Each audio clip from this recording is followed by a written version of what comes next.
Hello, everyone. I'm Meso. I'm Eljay. And today, on a golden beach, we stream to you a somber episode of Neck and Jay as we gather to bid a fond farewell to our great and trusted friend, the legend the Bionicle, celebrating 20 years of LEGO stories. I grew up on that legend. That legend do be amazing. Really do. It's taken so soon. 2019 to 2020. Press F in the chat! Goalie you could have been LEGO Ideas Bones, and you were!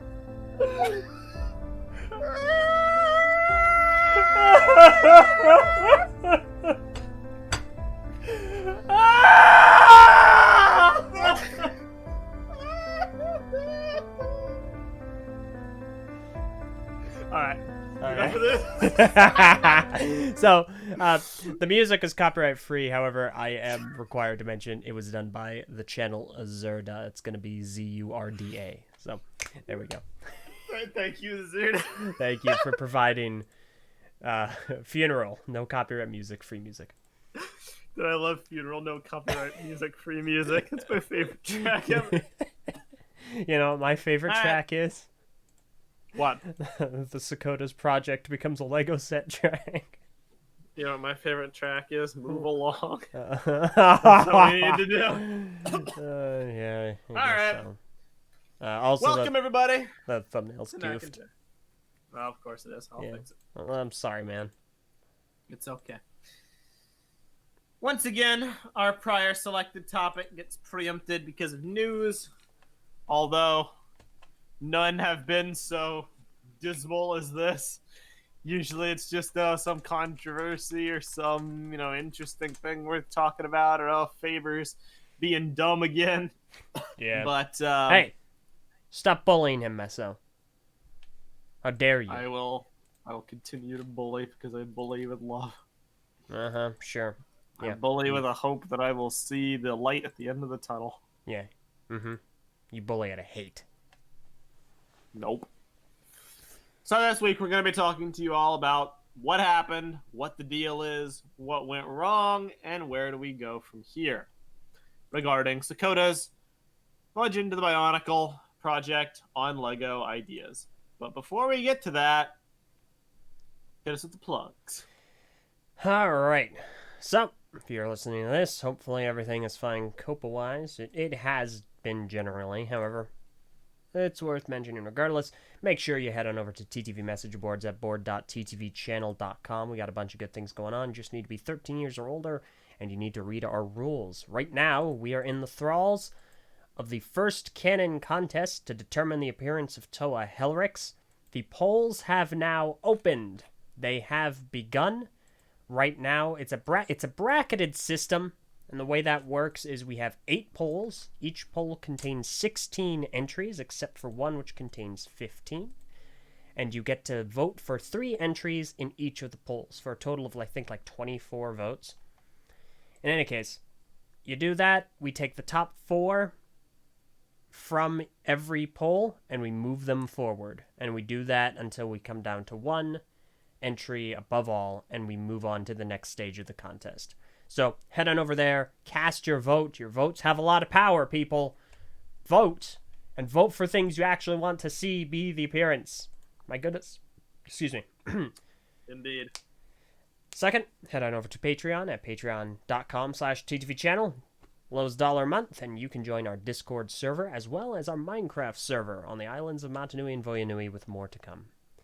And finally, Twitter, at the TTV channel, at Meso, and at the Eljay Johnson, JOHNSEN. And also, BioCup 2020 is a mock construction contest that's going on right now over on Flickr. So definitely go check that out as well. BioCup 2020. Indeed. That's everything. So, Honestly, the Hellrix contest is really good. Like, there's so many cool things over there. If anybody wants like a pick me up, just go take a look at the cool mocks. Even if you weren't a fan of the concept of having a contest, at the very least, hopefully you can, enjoy some cool mocks, because there's a lot of good stuff people have put together over there. The turnout was insane. Yeah, Like, no, actually insane. So we got. I'm checking some first. Okay, cool. So we got approximately 130 entries that got entered properly. 3 of them got disqualified, so we ended up with about 127 that ended up being votable. Insane. Yeah, no, it's fantastic. I'm very happy. Bunch of great entries. I finally voted, and I'm confident in my votes. I have a top favorite. I know which one I want to win, but I don't want to say what it is publicly, because I don't want to unduly influence people. So I'm going to wait until the contest is over to talk about it. Yeah. Most definitely. So, in case everybody's unaware, today is not a happy day. Yesterday was also not a happy day. Yesterday was awful. Yesterday was like one of the worst days. No, like even after everything happened, I had to put the polls up. So I work night shift, and so I get off work at 6 a.m. And so then I got back. We did the podcast, the live stream, and then I had to put the rest of the polls up because I didn't have time to earlier. And so I was essentially up until noon. And then I had to go to sleep, and I was asleep until 6 p.m., and then I had to go to work in like an hour and a half later. And then work was weird. And it was pink day on top of all of that. So it was just not great. So. Not really. It's not a good time.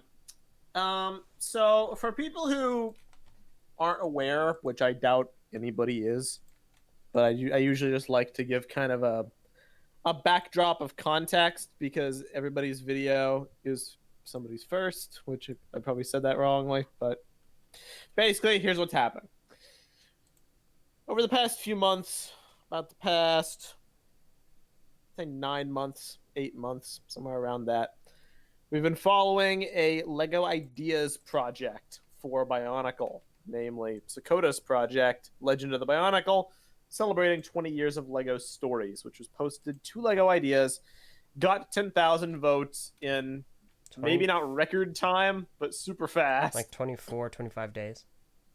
Around there. I'm not sure if it's the fastest one ever. It's not. But it's one of them. It's certainly up there. There are some that have gotten faster since, and in Minecraft, obviously, was in like 48 hours, so... Yeah. So we've been following this. We supported it basically from word go. Us and a bunch of other people in the Bionicle community, and even outside the Bionicle community, rallied together to get this thing to 10,000 views super fast. And then with the hope that obviously LEGO would take a look at it and approve it to be made into an actual LEGO set.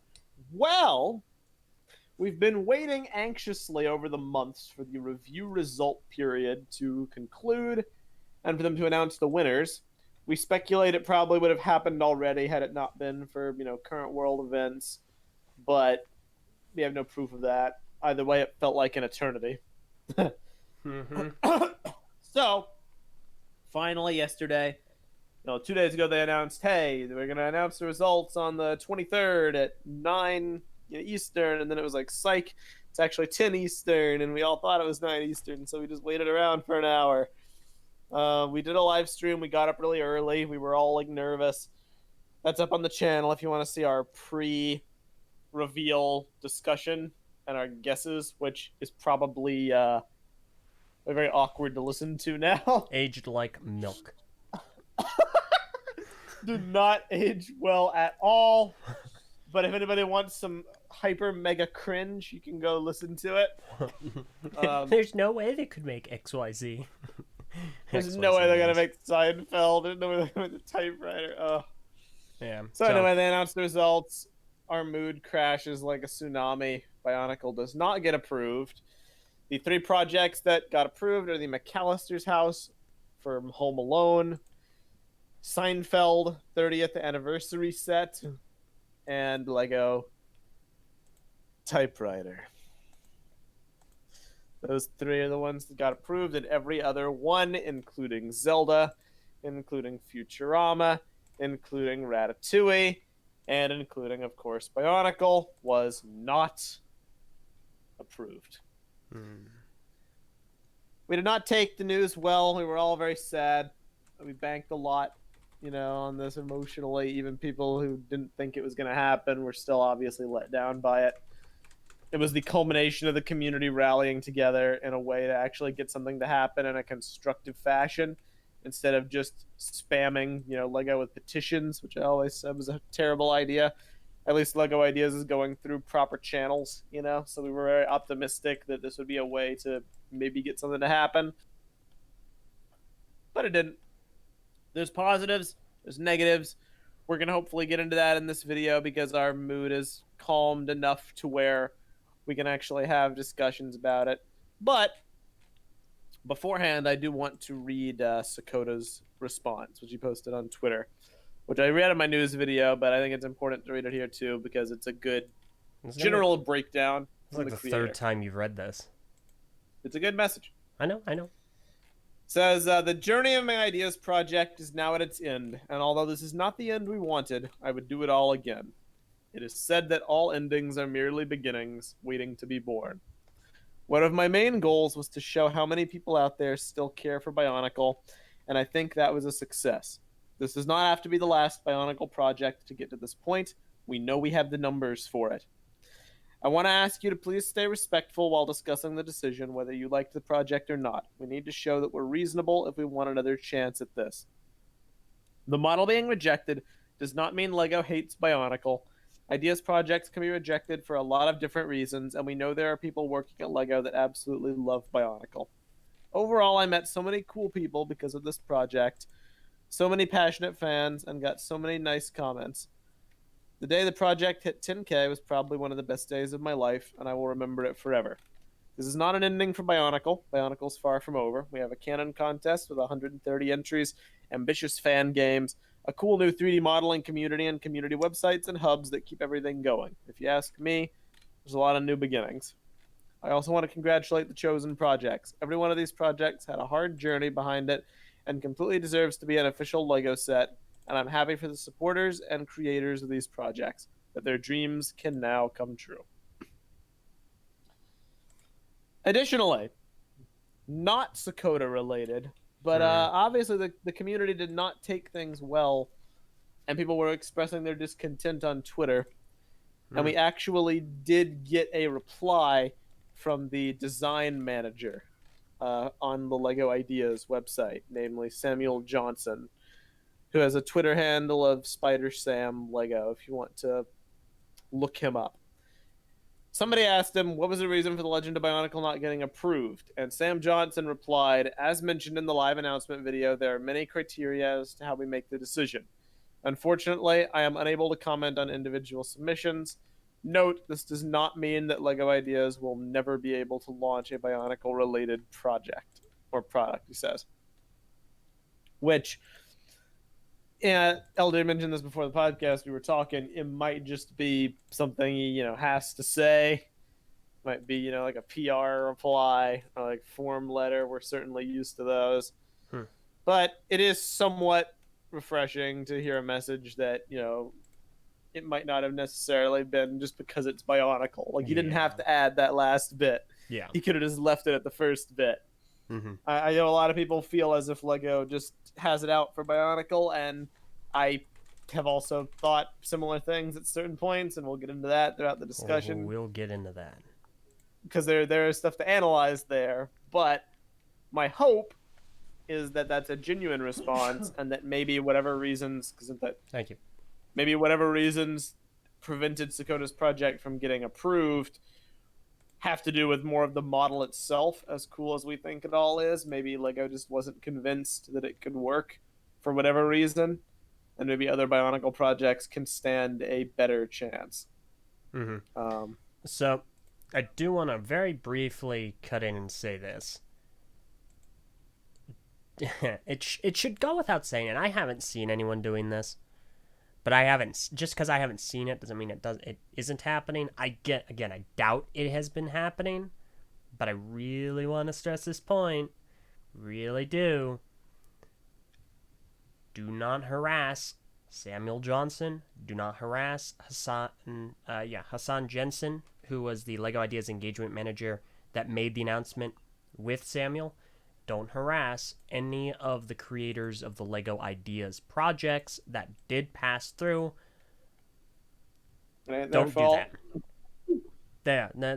They did not sit around in a room and go, what's the most brutal way we could kill Bionicle in 2020? I know. I know.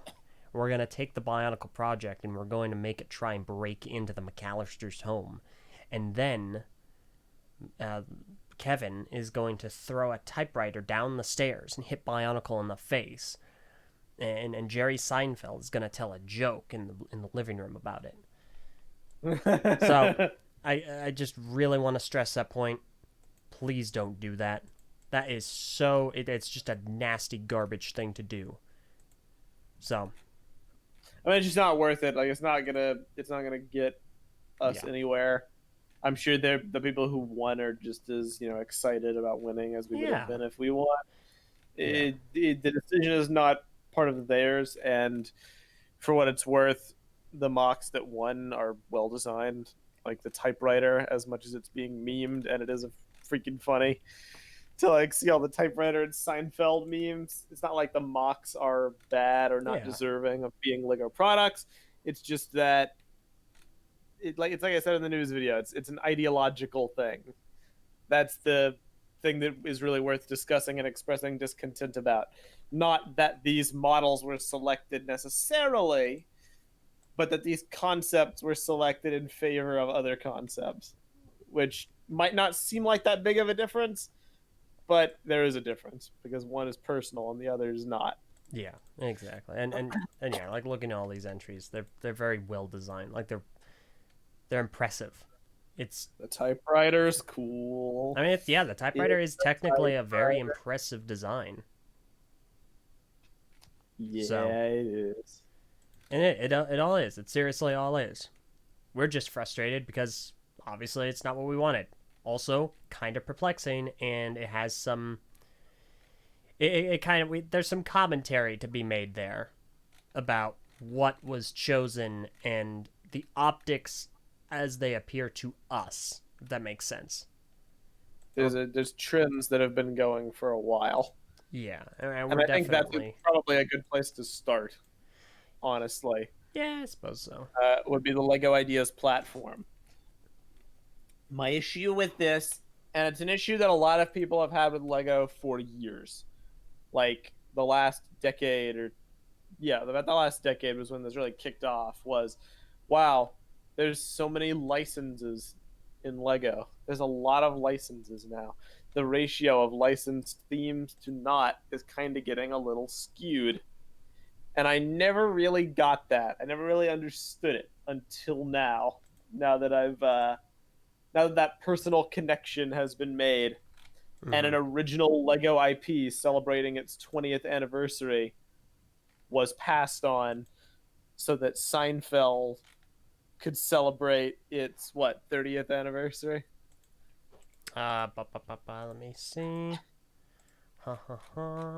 Yes, 30th. Yeah, and then Home Alone too. Somebody mentioned it's Home Alone's 30th anniversary as well. Yep. So the fact that those two things, that's cool, and that's worth celebrating. But when you directly compare it to an anniversary of an original Lego theme that was as influential as Bionicle, and you see that those were chosen in its stead, it does kind of sting a little bit. And I fully acknowledge it's selfish, or some may even say, entitled. You're not necessarily wrong in that. The Bionicle community is not necessarily any more worthwhile of a community than the Seinfeld community even though I don't know if it really exists or has as much significance in the same way. You know what I mean? But they're all creative, stories. They all have fans. But like Eljay said, it's about optics. And it's about optics when you look at other Lego Ideas projects that have been selected and the trends that are following with those.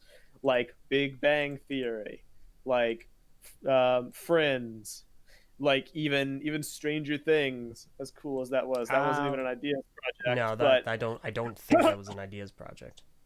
It was not.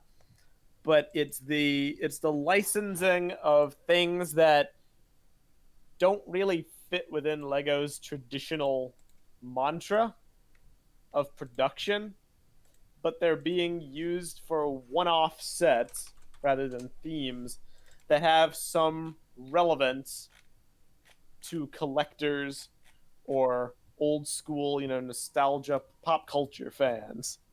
And it goes all the way back to Lego Dimensions, too, because there was some real weird stuff in Lego Dimensions that really had no relevance to anything, like A-Team, like Beetlejuice, like all sorts of Warner Brothers-owned properties that really don't belong in Lego, but they made, Lego figure packs for them.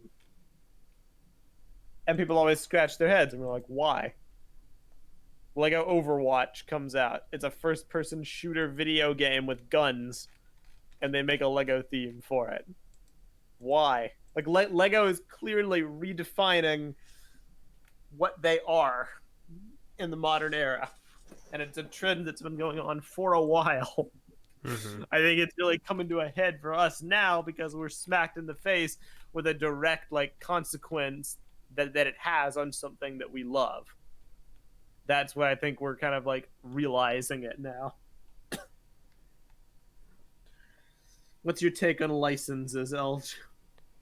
Hang on. 10, 11, 12, 13, 14, 15, 14. So there have been about 30 Lego Ideas sets released.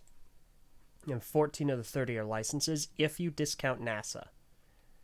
At that point, it jumps a little over 15, I think. And I think closer to 17.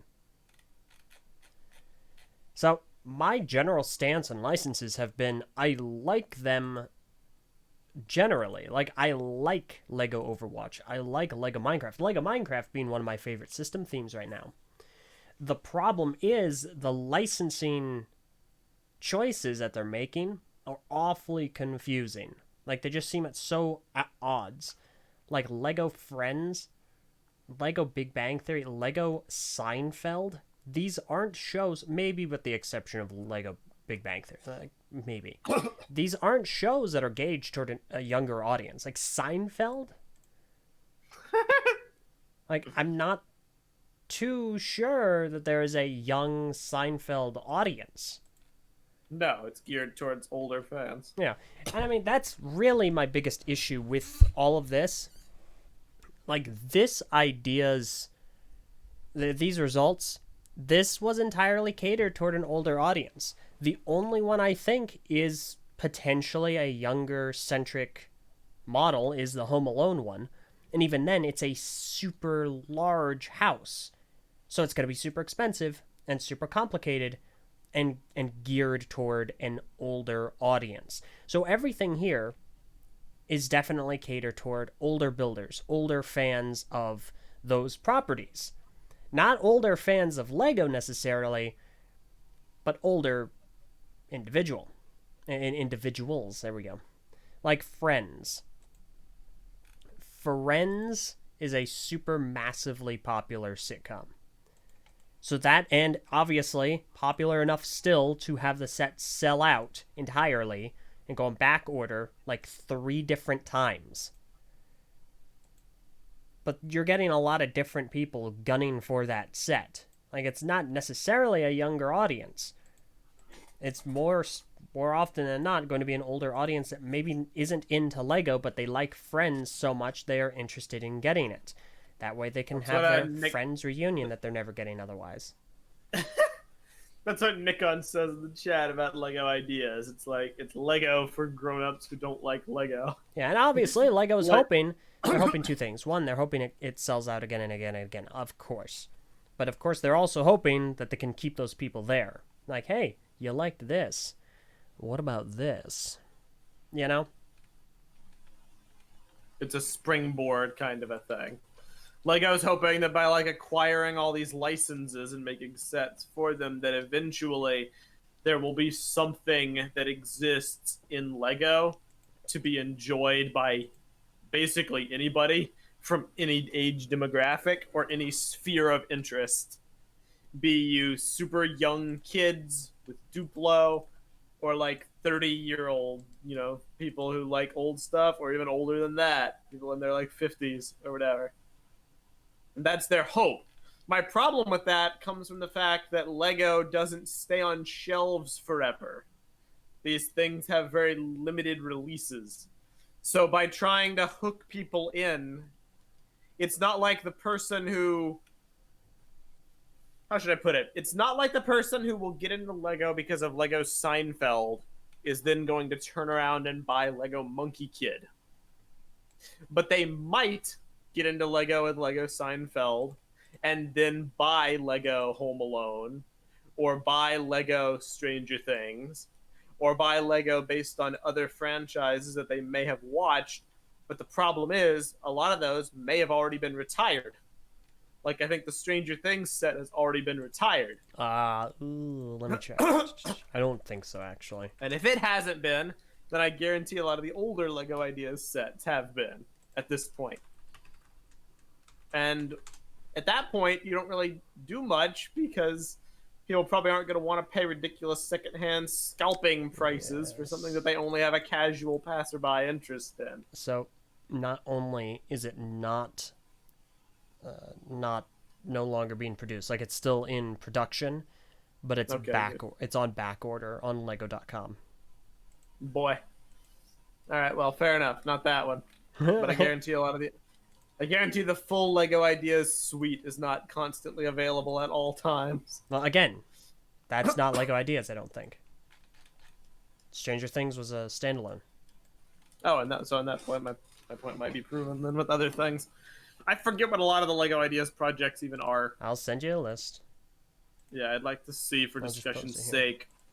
Because, yeah, just go. to clarify any misunderstandings, Stranger Things is not Lego Ideas. I'm talking a big umbrella list of pop culture Oh, well, licenses. so this is a list of Lego Ideas sets. Yeah. But this website, I think, has a list of licensed themes, too. Back to the Future! That was the other one I was thinking of that might be a comparable equivalent. Well, Back to the Future, Ghostbusters, even some Disney things. Doctor Who. Doctor The Beatles. Who. Beatles. Voltron. Well, see, Voltron actually kind of makes a lot of sense because it released does. when the Voltron show, the new show, was coming out. So that one actually, I think that gets a clear pass because that is very well timed. That one makes sense. You're appealing to older fans and newer fans. Exactly. Tron Legacy. That's another good one. Tron Because I think that was timed to the movie. Legacy came out in like 2007. Didn't it? I don't know. It was like it's a very, well, not very old movie, but it's a much older movie, I think. The point I'm making, just to clarify one more time, is you can't bank on these singular sets 2010. I was close. catching people's interest and then acting as a springboard for them to buy other things if there aren't other things in your roster for those people to buy at that given point. It doesn't work that way. People will get these sets as singular gifts, yes, for people who like these franchises, or people who collect merch for these franchises, or maybe they'll even buy it themselves, but they're not going to stick around. You're not going to cultivate the Lego brand through making these IPs unless they are part of a theme that routinely produces sets based off old nostalgia-centric things instead of relying on the whims of Lego ideas, which may or may not produce good quality, mocks based off any certain theme in any kind of specific timeline, if that jives a little bit. Now, Keeney posts in the chat for Home Alone, it's getting a reboot. So that may well have played into their decision for that. That's a great idea. If you can't tell I'm being sarcastic, that's a terrible idea. Yeah, it is getting a reboot, though. It's on Disney Plus. Oh, yeah, that Disney Plus films. Those always go very well. I, for one, love the idea of my Artemis Fowl movie Lego sets. And Can we get that going on Lego Ideas? I thought it was pretty foul. Construction mulch diggums. Ugh, nope, stop it. Complete with digging function. Nope, you stop it. But yeah. So that's the problem with the licenses, in my opinion. It's not that they're not cool to have, but they're cool as a small part of Lego's general infrastructure. It feels like it's quickly moving in a direction to where it's almost like replacing part of Lego's infrastructure, not adding on to it. And I don't like that. Not one bit. Yeah, in fact, let me go ahead and check something here.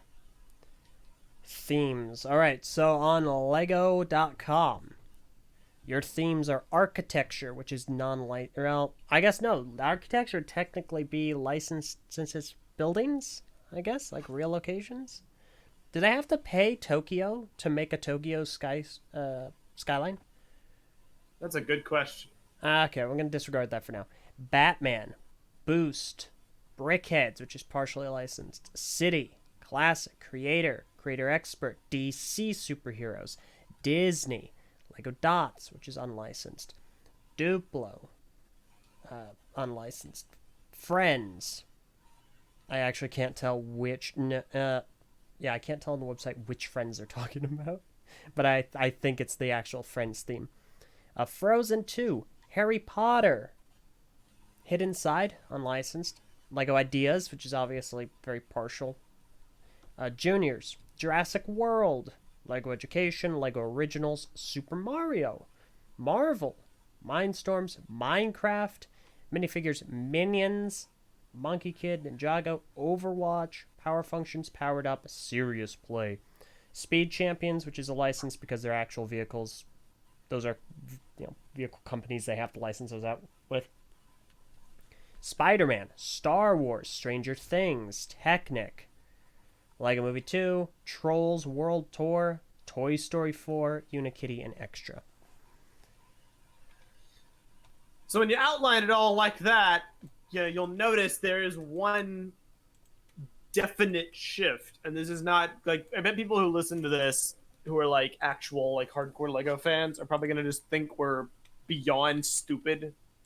Trust me, I know this has been a discussion point for many years. We even talked about it on the last Brick Feed. It's the abandonment of core general concept themes. Pretty much the only ones that are a mainstay are Creator, City, and Technic. And then you move into the, like, original story themes, which there are a few. There's Ninjago, Friends, and Hidden Side. And I guess now Monkey Kid. Mm-hmm. But what you'll notice is completely absent is stuff like pirates, stuff like space, stuff like castle, stuff like adventurers, exploration, general themes of that sort. Bionicle does fall more into the story theme category. So it is a bit separate from this particular discussion when relating to what we love. But as far as the licensing thing, they've completely dominated and taken over that subset of Lego that just doesn't exist anymore. The closest we get is when story themes co-opt elements of those and then use it, like Ninjago's doing with Castle, or like Nexo Knights did with Castle, or things of that sort. But a Lego action theme, as anybody who knows anything will know, is is very different from a theme of that sort. Mm-hmm. And those are basically gone.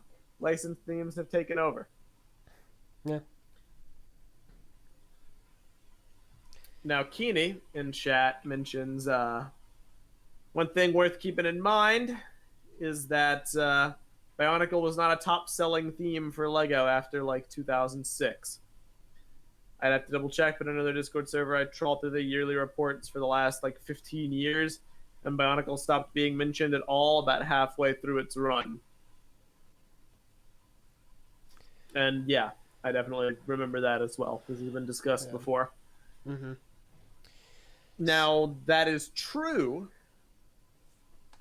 The question has always been, in terms of how LEGO views Bionicle, how much, and this is purely speculative, it's how much their internal viewpoint of Bionicle is influenced by its early years, where it was a ridiculous behemoth of sales, versus how much it is influenced by its ending, the last 5 years, where it kind of petered off into irrelevancy. Mm-hmm. If you believe the former, then you fall into the camp to where LEGO should acknowledge it and should show more respect to it based on everything it did do and its historical significance and how it clearly shaped the direction of modern LEGO story themes. If you fall into the latter camp, then it's much more reasonable why LEGO wouldn't really care much about it, because you have it stagnating halfway through its run, and then G2, which completely collapsed. So if you look at it from that perspective, it's not so crazy why LEGO would reject it. Mm-hmm. Yeah. As much as it pains me to say. Yeah.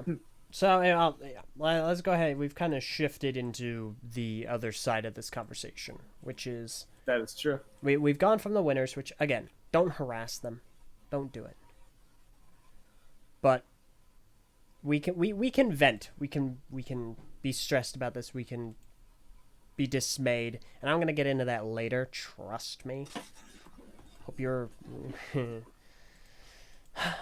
But that does not mean that anyone who worked on the projects or works at LEGO deserve any undue comments or any flack or backlash. They don't. They don't deserve that. There's no reason under the sun that they do.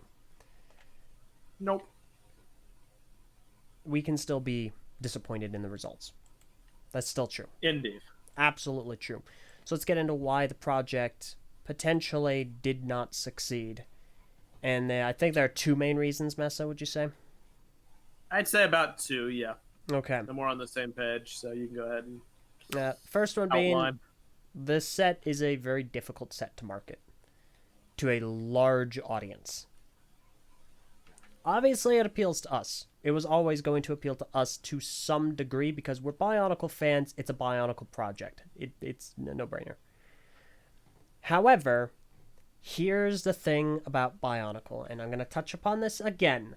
So let's talk about its global reach. The Bionicle franchise was massive. It was a very large theme, only surpassed in original Bionicle or in original LEGO IPs by Ninjago. Ninjago has eclipsed it like the sun eclipses the moon. It's that big. Ninjago is huge. It is an evergreen theme, like City. Bionicle, however, was still big, and it had a large impact on the cultural nomenclature. You know, it is still a thing people recall because of how large it was. It fundamentally changed the LEGO company forever. Like, I've been teasing this on Twitter, but I've said it. I bought an axe. I commissioned a LEGO axe. A Liwa axe, a life-sized one, from Vaki 6. And that axe, to me, is a really important part of the LEGO story. And it's not something that people really think about. Because that axe was one of the two tools to ever be involved in a LEGO fight. A character versus character fight. Onua versus Liwa and they battled with their weapons. That was the first time that LEGO had dared to allow any of that to happen under their watch.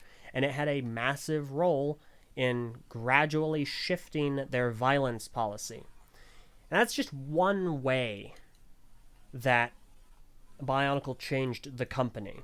You know, right now we see characters that we have battle themes like Ninjago. We have Hidden Side where humans fight ghosts. We have Monkey Kid where you have MK fighting against the Demon Bowl King. Like actually fighting, physical impacts, attacks, etc. Like that's one change.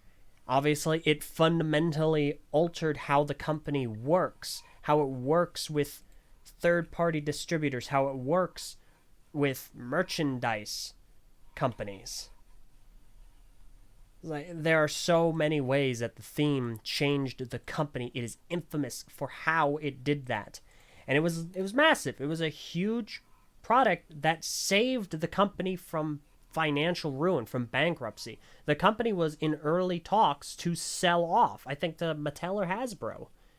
And Bionicle sales anchored it. It kept it afloat so that the changes could take effect. Like, it is a massive franchise for LEGO. And obviously it's not super popular amongst general LEGO fans, and that's criminally ironic. But that's how it is. Those are the facts of the situation. However, Bionicle, in its 20 years since its inception, what was it, Meso? It's only actually been around for 12? Yeah. Yeah, it's only been Pretty selling much. sets for a total of 12, non-consecutively.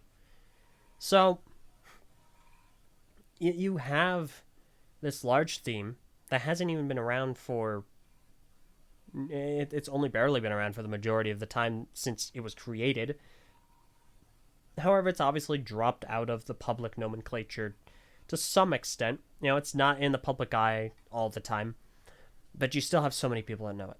You know, so one of my coworkers, one of the members of law enforcement that I work with, because full disclosure, 911 dispatcher, whatever. I was talking to him last night, and everyone knows what I do. They know about the channel, and they know it's LEGO related. But he was like, "Yeah, no, I grew up with Bionicle. I had the original Toamata." And this guy's like, "Yeah, he knows." Like, we're not necessarily close in age either, so he grew up with that. He knows what it is. Like, he's walked into the room to see me in downtime building something for one of the reviews, the remix reviews, and he's like, having fun with your Bionicle? Like, he knows. And he's not the only one. Like, people know what it is. It's a large theme. However, it is not large enough in the grand scheme of things. It is not larger than LEGO as a general concept, as system themes, as even Technic themes nowadays. Those are so far larger in the public sphere, in the mental headspace of day-to-day folks. It's not comparable. So this set, which appeals to us, would not appeal necessarily to a general audience. It might, but I'm sure the fear that it wouldn't is what stayed LEGO's hand. At least one reason why. Mm-hmm. Wanting to maximize profitability. Yeah. With results. I'll let you go ahead with the second reason. Well, the second reason, at least the one I'm thinking of, maybe there's three, is more specific to the set as it is. Because I've been kind of like walking around the community, figuratively walking around. There are some points of view about it that can kind of reflect a viewpoint that while the set was wonderfully built and nobody thinks it was poorly handled, like, at all, there may have been some elements to it that may have prevented LEGO from seeing it as a surefire success. Namely, one of the things I have seen is its size. I forget what the parts count is. Sakoda, what was the parts count for Was the it? Legend of Bionicle if you disclosed it? He did. It was like I forget 1400, if you wasn't did it? or not. I think so. Somewhere around that, which would have put it firmly in the $100 plus category. And the viewpoint that I've seen some people in the community have, Discord servers that I'm in, is Bionicle was mainly a relatively cheap theme. They had large figures, but one of their appeals was that they were cheaper than regular Lego sets. And that a set based off of that, where you could get original Tahu for like $7, but with this, you have a small scale diorama where you can get a few minifigures for like $140. It might be like comparing apples to oranges, and Lego may have felt that it wouldn't necessarily appeal to the same demographic. It would be like, what's a good example? It would be like if in 10 years, Ninjago is done, Ninjago's over, Ninjago's concluded, and people are trying to figure out, a good Ninjago Lego ideas set to make. And Ninjago is all about, crazy buildings, cool architecture, cool vehicles, and minifigures. And someone makes a Lego Ideas project it's like one of those Technic Star Wars figures back from the early 2000s, and it's just a giant Nindroid Zane made out of Technic lift arms. And it's really well built, and it looks really cool because it's meant to be robotic. But Lego might look at that and be like, well, will the kids who grew up with Ninjago and their spinners and their vehicles and their, Asian-inspired buildings really want this giant Technic figure, even if it is accurate to the character in question? And it might be a similar case here. I've seen the refrain going around that System Bionicle might be a bad idea because Lego does not put the two in comparison. And I've never agreed with that because it's my belief that the reason why System Bionicle never worked is because the System Bionicle sets were horrible. And that if maybe System Bionicle had been given actual figures with actual builds that were more in keeping with general Lego system, that they would have had that cross appeal. But because they didn't, if you're a regular Bionicle fan, you're probably not going to be too interested in the bootleg, 06 figures or the 05 statues or the giant rock pieces and singular pieced masks that make up, the various gateways of the different towers or whatever. System Bionicle with actual minifigures and modern building techniques, I think, would be a total win. There is a possibility that Lego doesn't see it that way. Or even, in keeping, again, Sakoda says, from what I've seen in comments and support statistics, the system aspect, and especially minifigures, is what got the model to 10K. That's the other side of the argument, is that including regular minifigures, including these modern building techniques, it broadens the appeal of Bionicle to a general audience. And that's what we've always been debating, what we've always been pushing for. But there is that other belief that maybe because they've never tried anything like it before, it would be deemed as a risk. Or maybe because it was a diorama, it would have been a risk. Or because it was expensive and Bionicle sets were cheap, it would have been too much of a risk. Something along those lines that is less it's because it's Bionicle and more just because Lego may not have thought that the actual set that was designed would have been profitable.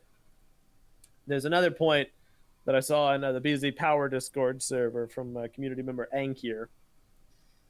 And he made a post and he said, I can't really imagine much way for Lego to turn the actual concept proposed to them into anything that would more effectively represent why Bionicle means so much to so many people. It's true that Lego sometimes changes the designs of ideas proposals considerably when turning them into sets, but usually they keep the concept itself true to the proposal. And in this case, I feel like the concept was its main weakness. Unless you were already a Bionicle fan who faithfully followed the series from beginning to end, it would be entirely unclear what the three dioramas had to do with one another, or even what was happening in some of them. For comparison, I don't think I've ever seen a full episode of Friends in my life, but if I look at the Central Perk set, I can get the gist. Oh, it's a big city type coffee shop where all these characters come to hang out. Looks like they sometimes play music too. It's a really cool coffee shop set. Check out all the furniture. Oh, and they put some studio lighting up so you can imagine you're filming an episode of the TV show. The lack of any sort of coherent or obvious narrative or play pattern with Bionicle Project is a huge weakness, considering it's attempting to celebrate a brand that appealed largely due to both its narrative and play experiences being more enjoyable when combined in tandem. And that is a view that I have seen going around as well. It's a clash of ideals, because as a Bionicle fan who follows the story and who loves Bionicle, I thought this was perfect, because the 3-scale diorama was a way to incorporate different elements of Bionicle, different stories, different high-profile characters and events, but more importantly than all of that, different building styles. You have the Maranui Island, which is micro scale, and then you have the Matoro and Mari Nui, which is minifigure scale, and then you have the Baramagna battle, which was mixel joint construction scale. And those three varieties, that was the appeal of the project for me. But if we're speculating about reasons why LEGO may not have jived with it, I can see that as being one of them. Is because it didn't have a clear play potential, because it was so segmented. Do I agree with that? No, but again, just getting in their headspace. And then the third angle that I'm seeing is one that is way simpler, and it's one we've already talked about for a while, so I won't go too in-depth on it, and it's that G2 killed everything. Mm-hmm. I've seen a lot of sentiment about that, and including one from a person on Twitter. I'll credit them because it was well done. Gog the Groll, I think is how you pronounce it. It's Goth Egg Roll. I'm sorry. Nice. Oh my gosh. I butchered your name. You're such a Bionicle fan. You see two normal words together, and it's like, that's got to be pronounced some weird way. Together into a Bionicle name. Yeah, that was a big Bionicle moment. And they changed their Twitter handle to the Legend Do of the Bionicle. Brilliant. Says it was relatively obvious this is what was going to happen. After G2 sold so poorly that LEGO couldn't even keep it alive for the amount of years planned, LEGO probably has major doubts about ever doing anything Bionicle, much less Construction again. If you thought that LEGO was going to pick a major moneymaker like Seinfeld and throw it away for something that has a small cult following, I don't know what to tell you. For reference, LEGO themes are planned for 3 years, standard. Even if they sell poorly, they're produced for 3 years and canned. G2 sold so atrociously that LEGO needed to pull already planned last wave designs and give a rushed ending. There's a ton more to say about G2, but the point is that if it actually did sell atrociously, why would LEGO dare to put out another set, much less a $65+ collector's set that a niche group will buy? And this person didn't even realize the piece count probably, that it was going to be like 140. Yeah. So it just proves their point even more. It doesn't make any sense at all.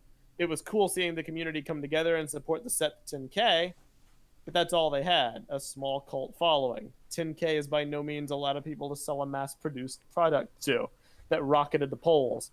LEGO definitely knows this, and if it was 2012, it probably would have happened. But once again, G2 ruined anything anyone genuinely wanted. Mm-hmm. And that is unfortunately where I end up falling. Like, the other two are speculative. The other two are, okay, well, maybe LEGO thinks, this. Maybe LEGO thinks that. This one I'm pretty positive about, because I have never believed their thing about, G2 sold well, sales were fine, especially once we went back to look at those tweets and we realized they were like double speaking about Bionicle in general. I don't think we actually ever talked about that here. We're going to mention it right now. Explain it. So there are two, I've referenced this before, but there are two tweets that the LEGO Twitter account made back when G2 got canceled. And they say the following: Now, somebody asked how Bionicle sold. One person, to them, they responded with 2 tweets. 1, overall, the Bionicle products have been successful. Of course, some more than others with variations across markets. And the second one, somebody asked, was the discontinuation of Bionicle attributed to a lack of product sales? To which they replied, overall, the Lego Bionicle products have been successful. We hope this helps answer your question. Overall means a lot of things. Overall, when you have 2 very different releases in 2 very different time frames, one in 2000, 2010, and the other 2015 to 2016, overall, yeah, Bionicle probably did pretty well. But specifically, G2 did not. But they don't say that, because the optics need to look good. Yeah. That's what it really boils down to. And like Keely says, remember, kids, Bionicle sold well, incredibly well, for 5 years. And then less well for 5 years. And then poorly for 2 years. Mm-hmm. Yeah. So, as much as it hurts to say, I think there is more truth to that than there isn't. That ideology about G2 definitely hurting. And it's probably made them very skittish about taking risks with the franchise.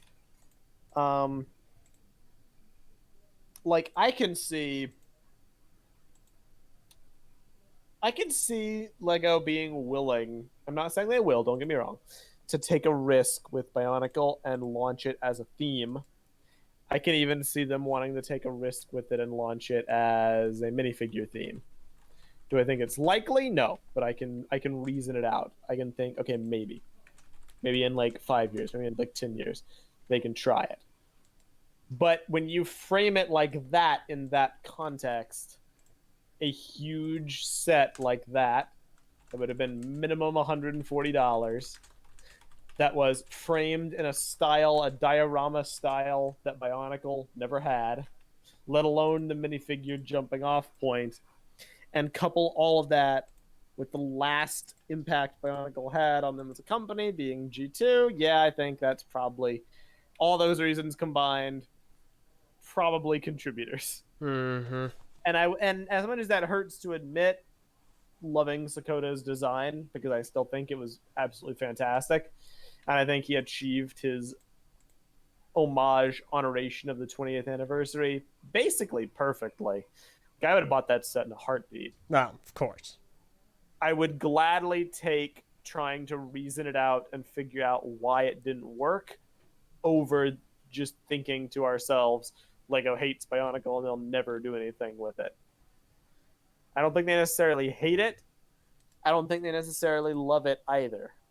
I think that trying to use fan reasoning of why Bionicle should matter and apply it to a company is probably just doomed to always fail, because they're inherently thinking about things differently than we are. Like, they probably don't care about respect or nostalgia as much. They're just concerned about profits. It's not surprising, because, I mean... It's not surprising. Companies are not your friend. Yeah. People in companies can be, but the company in general does not have emotions, you know? Yeah. I mean, yeah. We know people who work for Lego that love Bionicle, and they do stuff for it on a routine basis. You know, why do you think we have all those stickers and the modern Ninjago sets and whatnot, and Hidden Side? That's because they like Bionicle, and they like other Lego themes that they reference too. Exactly. But those are people on an individual level. Those people are not the ones who would be in charge of making the decision to make another Bionicle set, and it wouldn't be done. Like, making a Bionicle Easter egg and making a Bionicle set are two very different things. Mm-hmm. Sir Lejean, like I said, I think what we need to prove is that we'll buy it even if it's system. I think that is correct. The problem is I don't know how to convey that message. Here's the thing. We don't need to prove we'll buy it. We don't need to prove we'll buy it, because of course we're going to buy it. We're here You guys are listening to a podcast that we are hosting talking about Bionicle. We're going to buy it. We need to prove that other people will buy it. That's the problem. How do we do that? I have no idea. I have no idea. I think the best chance, and this is kind of a segue to something we'll talk about in a bit, but I know you have a bit more to say, I think, when we get to that point, is I think the best way to prove that would be having multiple more ideas projects hit 10,000 consistently. And we talked about this earlier on, but obviously enough, we felt that Sakoda's project had the best chance. It was our favorite, bar none. So we obviously heavily pushed it. But it's time for step 2. Yep. Let's go ahead and get into that a little bit, Meso, if you want. Okay. Step number 2. What do we do from here? Well, we're all really thankful to Sakoda. He did excellent. He fulfilled his premise to a T. We all rallied up. We got it to 10,000. We did our job. We did our part. Lego, for whatever reason, didn't jive with that. They said no. Where do we go from here? Well, there's 2 paths. There's the path of apathy, which is one I briefly entertained in my depressed news video for like 2 seconds, which was, why even bother with this? It's clear it's not going to work out. Then there's the other path, which is dust ourselves off, pick ourselves back up, and try it again. Which is, I think, where we should head if we want to get this done at all. Now, what does that mean exactly? Try it again. I think a lot of people are approaching this from a wrong perspective. I see a lot of people asking Sakoda, just re-release the project. You can do that, right? Make like a tweak or 2 and just put it back up on Lego Ideas, and we'll get it to 10,000 again. And maybe if they see it get to 10,000 multiple times, then they'll do something about it. And I don't necessarily think that is the right way to go. I don't think that is really going to have any kind of positive outcome. Okay. You know, what's the definition of insanity? You know. Yeah. Well. Real quick, Ash and Flash, I'm glad you're here, because we're going to talk about some things. Nice. So, glad you're here. We're going to address that. But hold on, we need to get through this first. Yeah. Okay. So I think what's best is to take a look at other stuff that's on Lego Ideas. I think we should look towards supporting it. Maybe in a few months, once Sakoda's emotionally recovered, if you're interested, maybe you could do another mock. I don't know if you have any interest in doing that.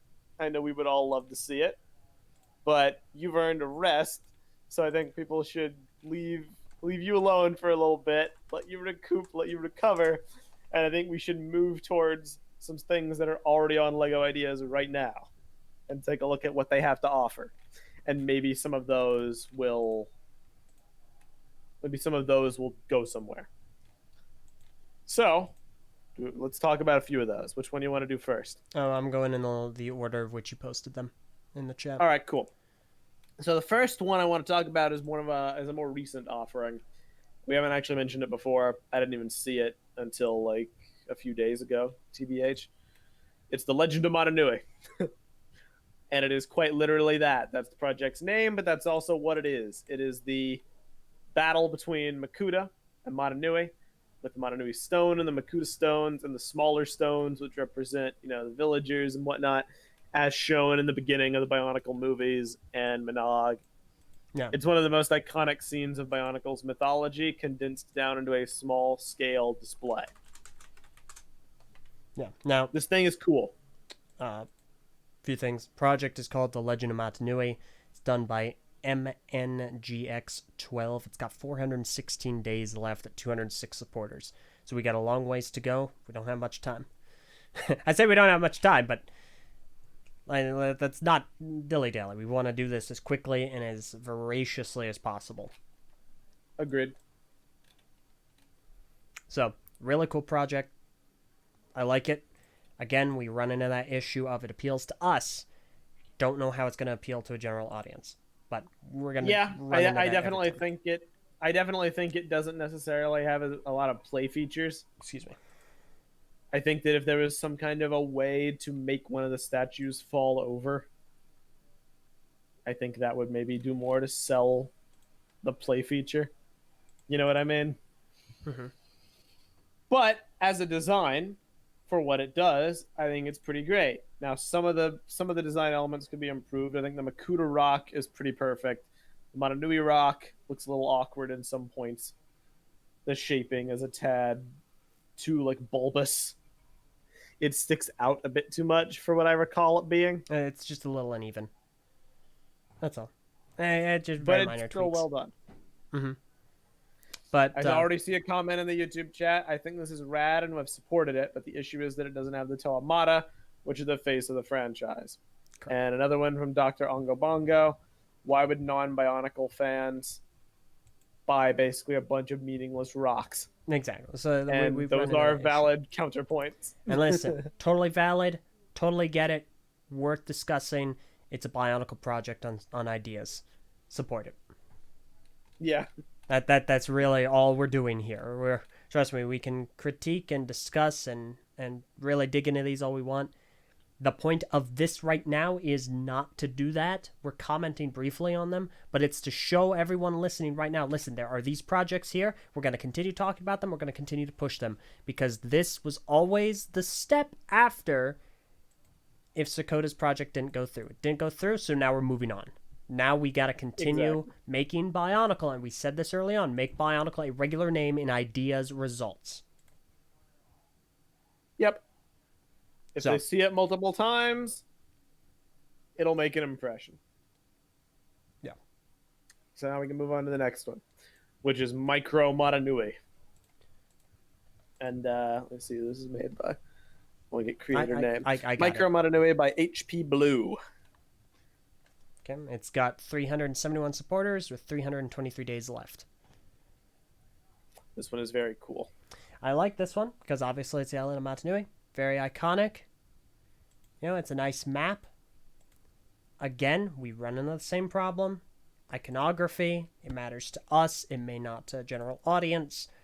Also, we have an island Motonui map in a Lego set, officially by Lego. It is in the city, Ninjago City docks, I think. Yep. This one's also small. Yeah, it's like a handheld that would really work. Yeah. I don't know if they've ever made a small Lego Ideas set. I don't know. I'm not sure. But again, Bionicle project. Let's get this 10K. Okay. Let's move on. Sakoda says we now all have a Voyanui map.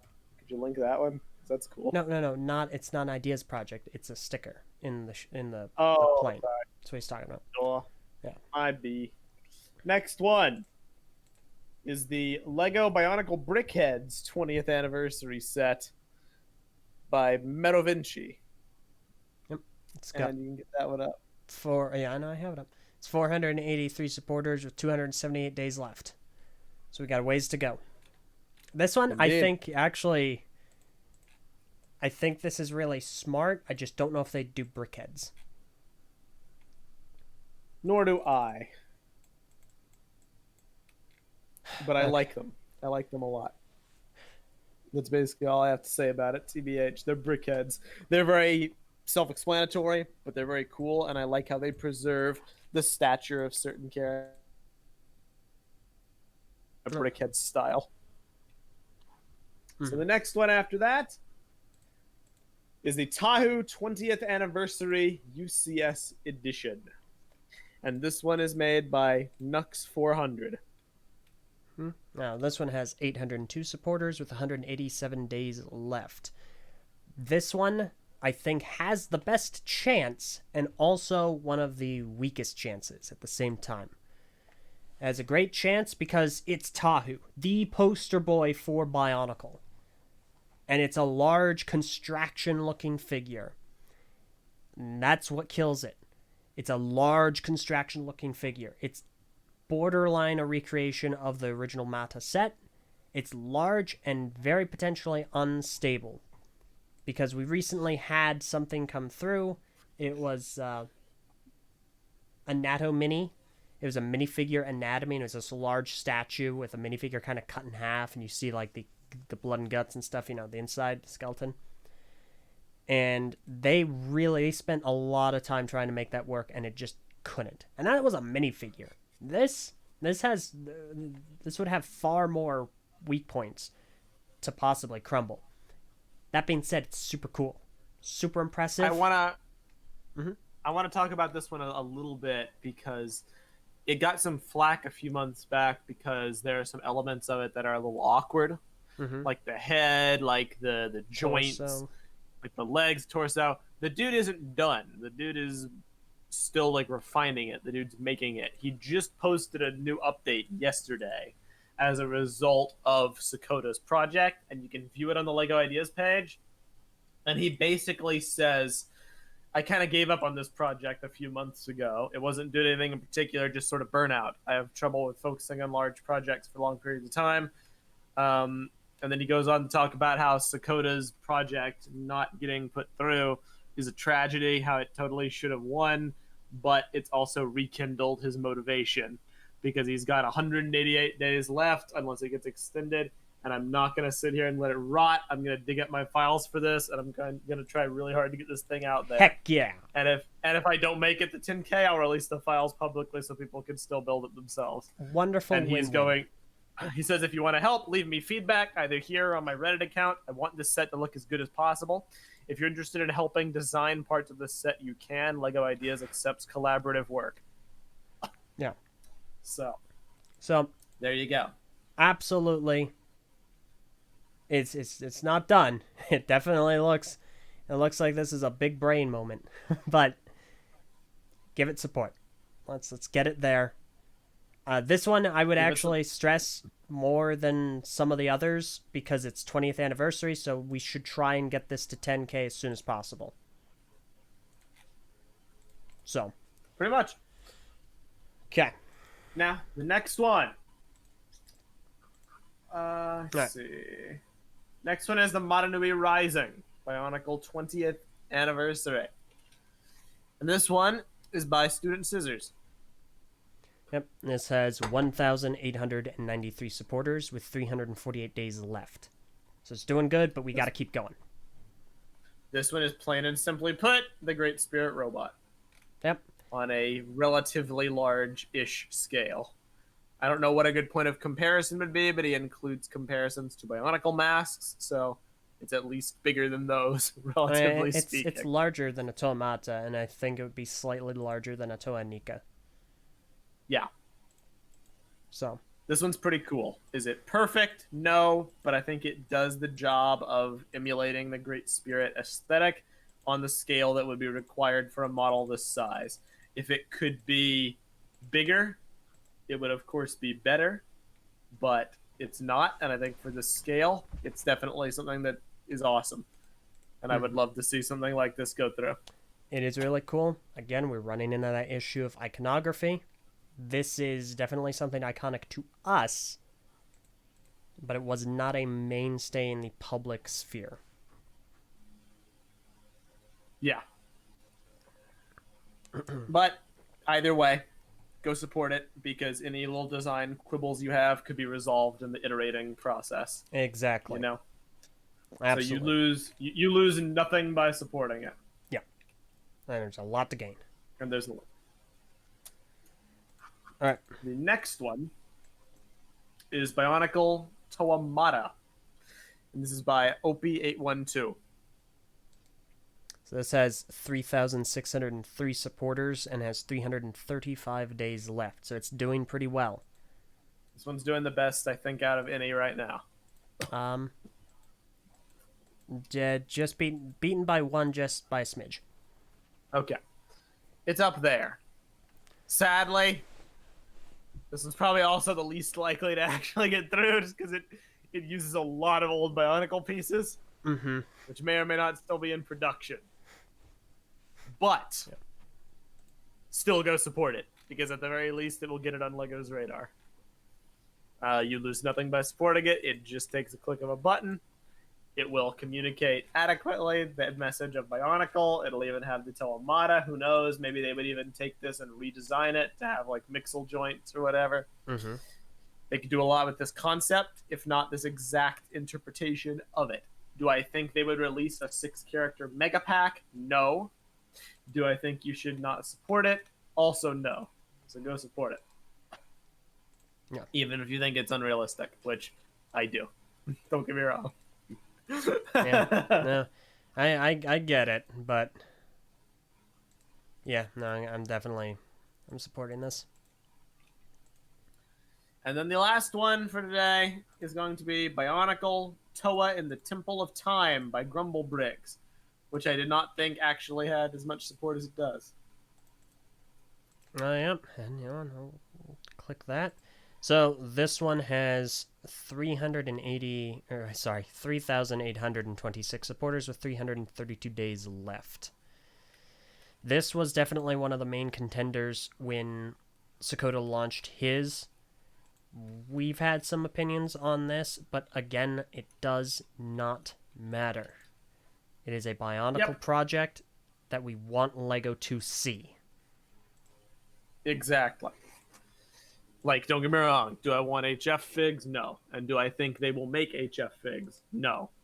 I think if this goes through, they would replace all those with traditional minifigures, probably cut back on the amount of minifigures, etc. Like, there's no way they would make a model with 10. Mm-hmm. Or I guess more than that, like 11. So again, this could be revised. This could be changed. For the better or worse, who knows? But the set you see here does not necessarily reflect the set you would get, so any problems you have with it should not change or make you want to not support it. You should definitely go cast your vote for it, because this one is a playset. This one stands the most chance, I think, of appealing generally, because there's heroes, there's villains, there's a wall gateway kind of a thing that LEGO's all about, and there's a creature.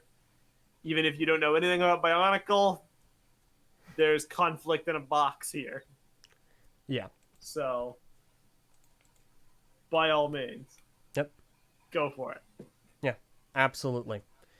So, yeah, those are the projects. We'll link all of them in the description below. Support them, and most importantly, this is what I really needed to wait and kind of think about and figure out over the last few days.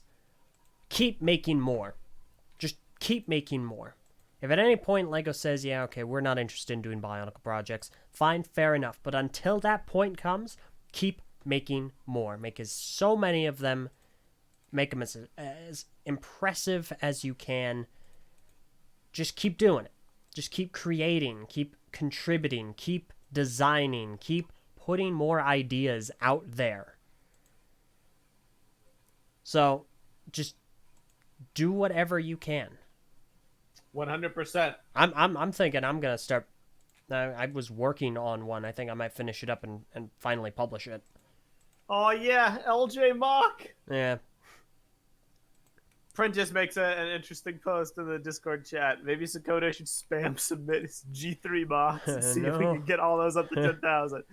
Maybe not spam, and maybe not as they are, but that might be something to consider if you swap out the Bionicle characters with more traditional Bionicle minifigures. Well, heck, you don't even need to do that. Just include the Bionicle minifigures. Fudge! Let's just submit Bionicle. Why not? It's something different.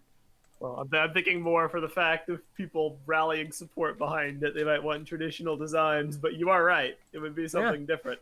You know what? Like there were a lot of cool things you made in the realm of creatures and caravan transports and play sets with play functions that LEGO might actually consider doing because of conflict in a box and whatnot. Like, might be something to consider. I don't know. But definitely people create more, get creative, and I think on that point we're good to transition. Although I would like to call it in the YouTube chat, Suddenly Oranges says I'll support them all, because like, what is there to lose? Exactly. First of all, thank you for being here. I loved your Reviving Bionicle short about this. And second of all, you're totally right. That is the best outlook. It takes literally like a second to click a button. Mm-hmm. So, again, they'll be in the description. So I want to address something that happened on Twitter. All right. That really irritates me. Oh boy. So, obviously enough, after all this happened, people were making tweets, people were making fun, people were making memes. I've made a ton of memes, and it's been a lot of fun. It's helped cope. And I want to preface all this by stressing something that I knew, but I was hopeful. I was hopeful. Well, maybe it wouldn't be this time.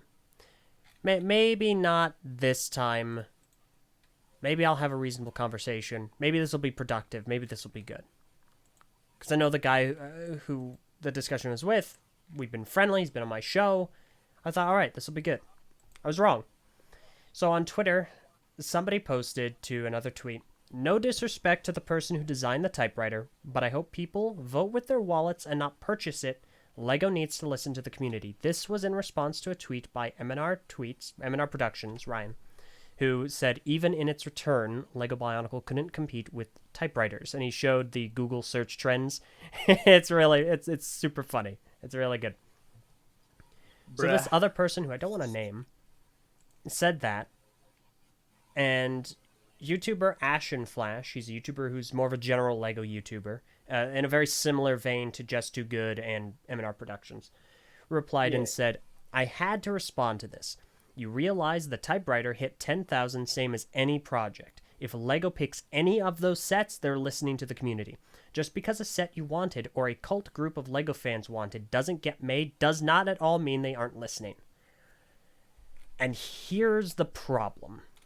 This tweet misunderstood. So here's the first one, the one saying, you know what, I hope people don't buy those sets. That's a bad tweet. I don't agree with that. That's wrong. I agree. 100%, absolutely, I don't endorse that at all. That's garbage. I hope that the creators have their sets purchased, because obviously people wanted them. Obviously there is a desire for them, and those people still worked hard to get 10,000. You know, there's still fans of LEGO all the same, and they're still good models, and they deserve to be bought. So that tweet's garbage. The problem with the tweet Ash made is that it kind of misunderstood things. Because Ash comes from a LEGO general community. We're from a Bionicle community. They're both LEGO, but they're definitely different communities. This guy was talking about the Bionicle community, which LEGO did not listen to. That's what he was talking about. But Ash seemed to interpret that as the LEGO community. And the reason I feel like this was the misinterpretation is because, yeah, no, absolutely, LEGO doesn't listen to the Bionicle community. Like, that's just how it is. Like, you can't suggest that they do. Like, the designers put references in LEGO sets, sure, but that's not listening to the community. That's being fans of the theme and wanting to give homages to it. Okay? LEGO didn't even listen to the community and what they wanted, and they brought it back. Yeah, exactly. So, no, absolutely they don't listen to the Bionicle community. They haven't listened to the Bionicle community in, 12 years. Yeah. And that started a conversation. So I replied to that with, let me put it this way, because Ashen Flash has several times attempted to submit I think, correct me if I'm wrong, Young Justice DC superheroes project to Ideas, and it's been refused on several occasions. As in, they won't let him actually host it. Like, it doesn't get through to get supporters. And there are a lot of inconsistencies pertaining to projects he's submitted and what LEGO does and doesn't allow, and so on and so forth. It's a much larger deal. So I replied with this. Let me put it this way. It would be like if your DC project made it into a review, only to have it be passed up for a Young Sheldon set, a Honey, I Shrunk the Kids set, and a LEGO printer. It doesn't excuse anger toward the other projects, but that's the sting we're feeling right now. So he replied with, it's nothing like that, though, because Seinfeld and Home Alone are well known to practically anyone. And if that happened, it doesn't mean LEGO isn't listening to the community. That doesn't make any sense. And again, we're misunderstanding each other here. First of all, you took it too literally. I didn't mean literally, If your project was passed up for an actual Young Sheldon set, a Honey, I Shrunk the Kids, as if I'm making these one-to-one comparisons to the projects that passed. That's not the point. The point is, it has been passed up for other things that didn't seem to have the appeal to Lego as something like a Lego original property. Because yes. Oh, what's that? Suddenly oranges in the chat. The phrase "Young Sheldon set" activated my fight or flight senses. I'm sorry. So the point I was making was that you have these ideas projects that didn't seem to make sense as Lego sets, because you have Seinfeld, which doesn't have a young audience. You have a massive Home Alone set, which generally might not have a young audience, but also, even if it did, it's a massive set. It's going to be probably over $200, so it's going to be geared toward older builders. And then you have a typewriter. Have you even seen a typewriter in person? How many people in this chat either own a typewriter, have seen one in person, used a typewriter, or know someone that has one? Ash and Flash, but all this is in a response to a tweet showing a typewriter is more popular. Okay. Whoa. Yes. Yeah, absolutely. You're missing my point. And this is the thing I was trying to get through in the entire conversation. You don't have perspective in this convo. You don't. You're not a member of the Bionicle community. You're not trying to be. And that's fine. You don't have to be. But you're trying to have commentary on a subject, a situation you don't have perspective on. It's like if I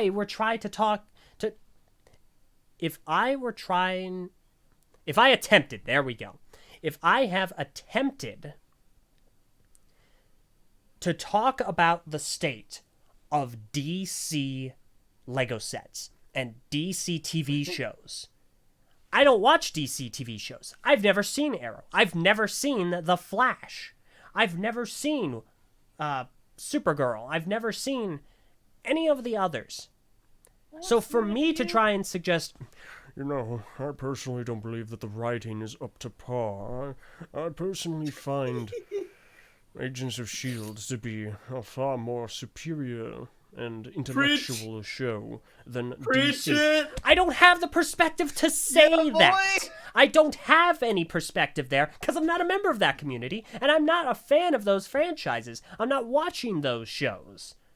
So for me to say that, it's an uneducated opinion, and it's not something that I can say with confidence or surety that I'm anywhere near accurate. Because I don't have perspective, and neither do you. You're not a fan of this franchise. You've never been a member of the community. And again, that is fine. That is not a problem. I'm not trying to say that's a bad thing, or that you should change that, or that there's anything wrong with you for that. Do not get me wrong. Do not become co-opted into our cult. But the fact is, when you come into this conversation saying things like this and misunderstanding where people like us are coming from, why we're upset about this, it really rubs people the wrong way. It's like you're hanging out with your friends. You're like 7 years old, and your family, or your parents, your mothers, are hanging out as well, and then you do something, and then your friend's mother scolds you for it. Like, what? Why? You're not my mother. You know? It's like you can talk about the potential reasons as to why things happen, and that's fine. But the thing here is you do not have this perspective, and the way you come into this conversation doesn't look good. It wasn't a good conversation, and it frustrated me because I'm like, listen, let's just do this somewhere else. Let's do this another time, because this is a good conversation to have. Twitter is not a good place to do it. And you just, that's irritating. That's frustrating. It doesn't work well, and it doesn't look good.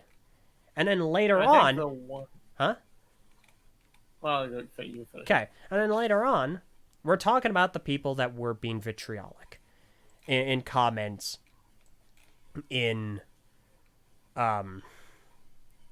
Twitter things and whatnot, Twitter threads.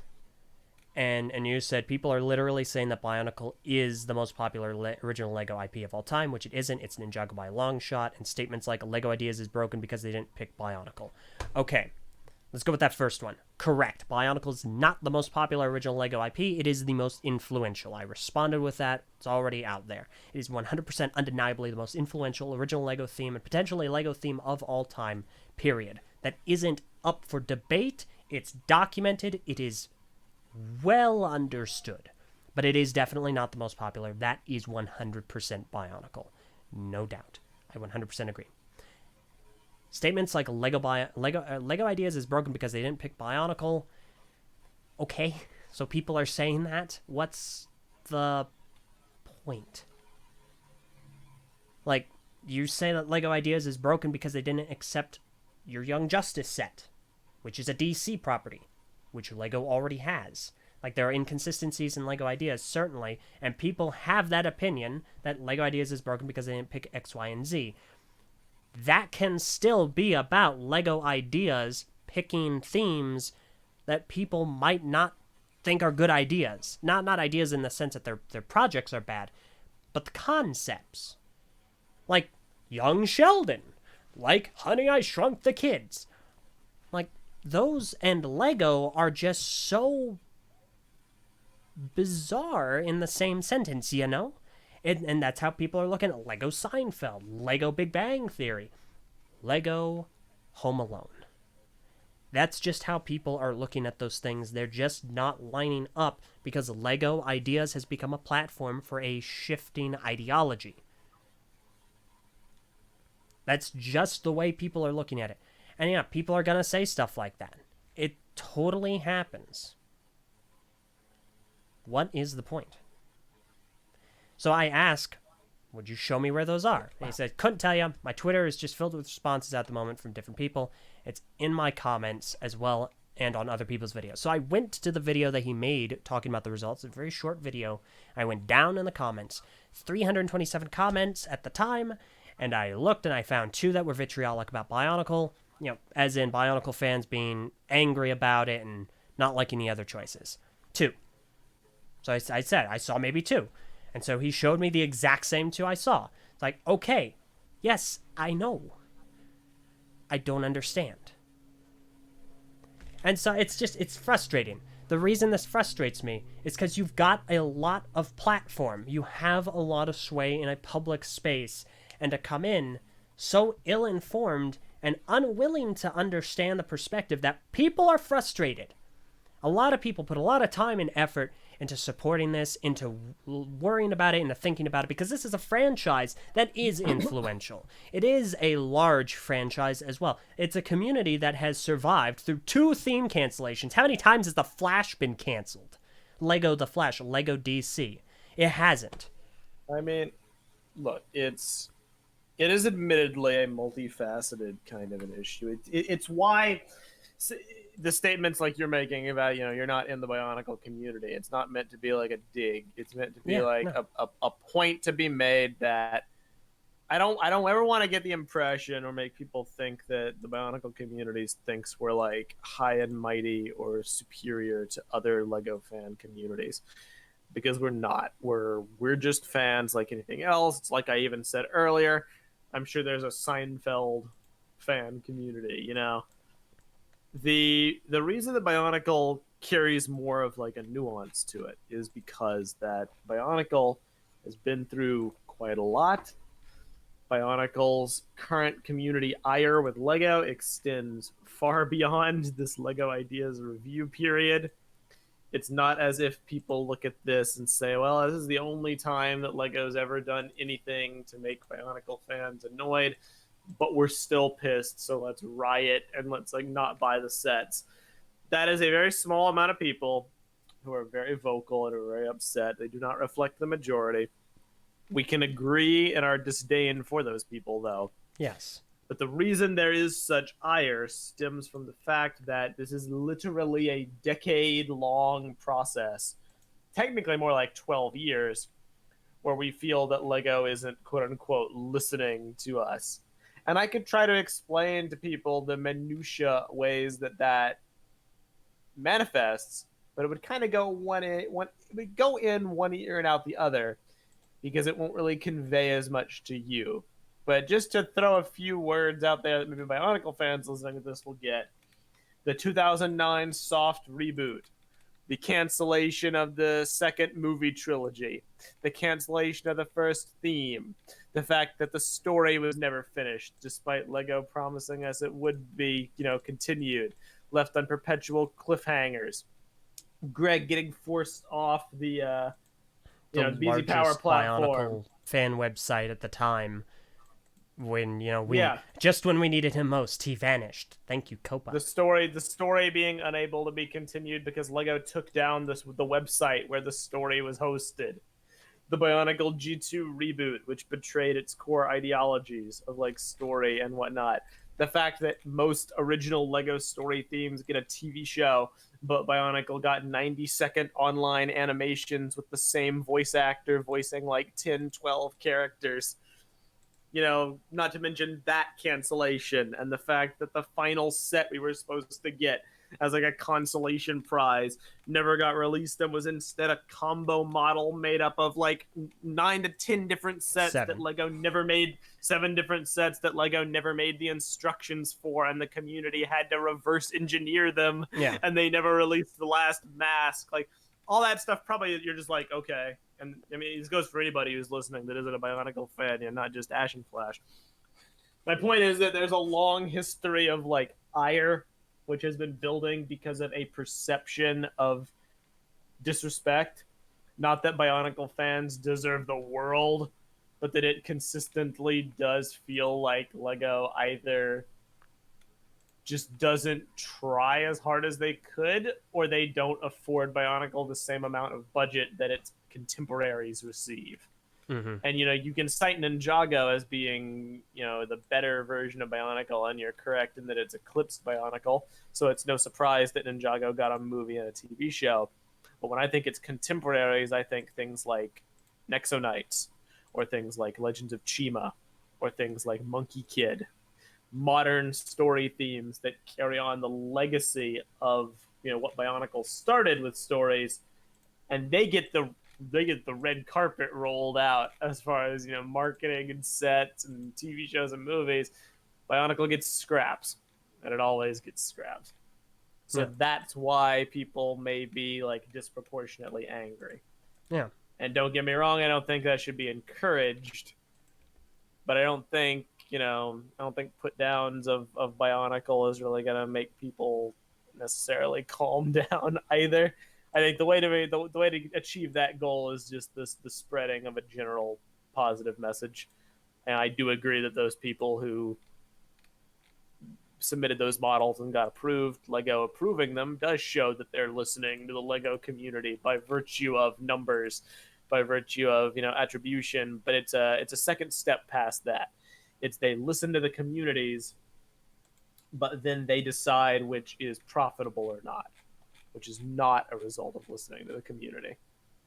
Listening to the community is giving them the audience, and then that secondary decision is made based on optics, and it's based on statistics, and it's based on sales data. Ash and Flash says in the chat, I will read just to kind of do that. I never once said that the community wasn't wronged in the past, or that they shouldn't be upset with not getting the ideas set. All I was doing was calling people out on their false facts. Okay. And again, I stress. First of all, nobody said you said that. No one's claiming that. And I'm talking more as a generalization of people who might not be in the community. That's all. And I want to stress something real quick. This is not... This whole subject here is because I need to verbalize my thoughts on that conversation, because it's a frustrating conversation. It really is, and it ties into a lot of what we've been talking about. But under no circumstances do I ever want anyone to be under the impression that I don't think Ash and Flash is a good guy. Okay? Absolutely under no circumstances. And if any single one of you harasses him over his perspective, his opinion, any of his videos, you get the heck out of here, and I don't ever want to see you again. It goes for anyone. So, okay, Ash, yes, LJ, you did. Here's the problem, and here's why I disagree on it, and deleted that. And here's why I don't think you're really understanding here, because I'm not trying to say that you're being malicious here. You're not. I get it. But you're not understanding the optics. You're not seeing how this looks to people who are upset about this decision, who are frustrated, who are downtrodden about this. You don't get how it looks, and that's what I'm trying to get through. Your first tweet, I had to respond to this. You realize the typewriter hit 10K, same as any project. If LEGO picks any of those sets, they're listening to the community. And that's true, they are listening to the LEGO community. That's not what the guy was talking about. And that's the issue here. You're calling out someone for false facts, but they're not talking the same facts. If it were the LEGO community, you would be 100% correct. You're completely justified. Absolutely. They are not talking about the greater community. They're talking about us. That's what he meant. Indeed. That's where this stemmed, and that's why I keep saying the perspective is off. I'm not trying to suggest you're doing this maliciously. I'm not at all. Yeah, and okay, sure, lambast is an incorrect word. It means to harshly berate or something like that. Because he quoted me for saying this on Twitter. It's pretty clear you're not in your element here in this continuation of attempting, and this continuation... Hang on.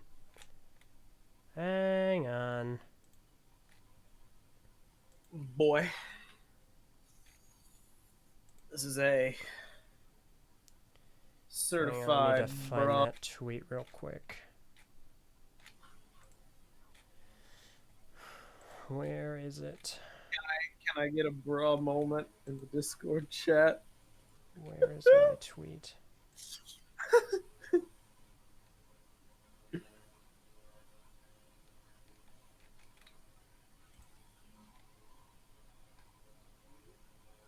Just look in your replies. What? Just look in your replies. I'm trying. Found it already? Trying to find it because it's there are a Is it lot the of one them. he quoted? Okay, here we go. Yeah, okay. Don't cut off my context. My tweet that he was quoting was, "It's pretty clear you're not in your element here, and this continuation of attempting to lambast a community that is frustrated is just not good optics. Again, I'll offer, let's step away and come back to this in a better setting." Yes? That's the full tweet. And that's what I'm saying. It's bad optics. My point is, it doesn't look good because you're coming at this from a different angle than other people are. That's what I'm trying to talk about. That's what I'm trying to get at. It doesn't look good. Sure, lambast, wrong word to use. What I meant is this attempt at coming in and trying to to rein people in. It's like, hey, don't do that. No. Like, sure, you can call people out for being wrong. Absolutely. My point is, the angle that this started in was wrong. Okay? That's what I'm getting at. Ashen Flash says I can't post the whole tweet. It's fair. There may be a character limit on YouTube. Okay, sure, but the tweet post attempt was quoted and then ended with LJ. Like, the attempt to post the whole tweet wasn't made. I kind of want to hear you two talk about this in a verbal setting. Yeah, no, I mean, that's what I wanted to do. That's what I wanted. That's why I kept on saying, "Hey, listen, this probably isn't a great idea." If only there was a one-on-one show dynamic where LJ could interact with community figures and talk about interesting issues. If only such a thing existed. Yeah, I'm trying, man. A certain TTV channel with 13 members and where 2 are active has been eating my time alive. A certain show, maybe called the Johnson LJ show. Oh wow, that's a great idea. And while I still work on getting that set up. Anyway, yeah. That's the whole thing. It's like, it's an optics thing. This is not the right angle. That's the whole point. People people saying in chat, let's get Ash and Flash on verbal. We're not opposed to that idea. The fact that this video right here is nearing its 2-hour mark. So this is a good discussion to have, and like Eljay is saying, he's more than open to talking with Ash if Ash would want to do that in the future, be it on an episode like this with me, who would probably just sit in the background and you just make watch. comments, basically just watch, because I get what Ash was trying to say. I think it's just how it came across. Yeah, and I think it would be served well in a one-on-one environment like the Eljay Johnson show. So don't worry, guys, in the chat. Just because we might not do it now, doesn't mean we won't in the future. Yeah. If Ash would want to do that, might get tired of the discussion a week from now. But Eljay's just talking about it because this is Mac and Jay. We talk about stuff, and this happened in the last 24 hours, and he wants to get it off his chest. And so that's the reason I'm bringing it up, because it's such a frustrating situation that didn't even need to happen. Like, I firmly believe in confronting people about being incorrect. It's just that whole conversation stemmed from just a different angle that altered the entire rest of the discussion. And I feel like the reason I need to point to this and address it is because this discourse, we need to get it out of the way. We need to have it in constructive avenues, and we need to be done with it so we can move on to productive things. Like, this is it's something that was going to happen eventually. Something like this, even if not specific exchange, but like when Bionicle breaks into the modern general Lego community by virtue of something like Lego Ideas, this convo or something like it was always going to happen. So it was always going to have to be discussed. Yeah. And I mean, I need to curb it. And so if it happens in a public space, it's going to happen in public space. But I'm down to discuss it. That's the thing. All right. So, again, I need to stress, I know it wasn't malicious. I know you're not actually out to get anyone. And I will reiterate, anyone that harasses him for his opinion, his perspective, get out. Get out. Leave. I don't want you here. We all fans here. Yeah. So, that's the thing. All right. I think that's probably, for now, where that should end. Yeah. It's not to say it won't get revisited in the future, if you are interested in doing such a thing. Yeah. But for the time being, that's where that is. I figure we're going to end, Meso. Yeah, I mean, it's 2 hours in. Let's take a very small pool of questions. Like, we'll go for like 8 minutes, I think. Make it an even 2 hours. Oh, yeah. No, that's fine.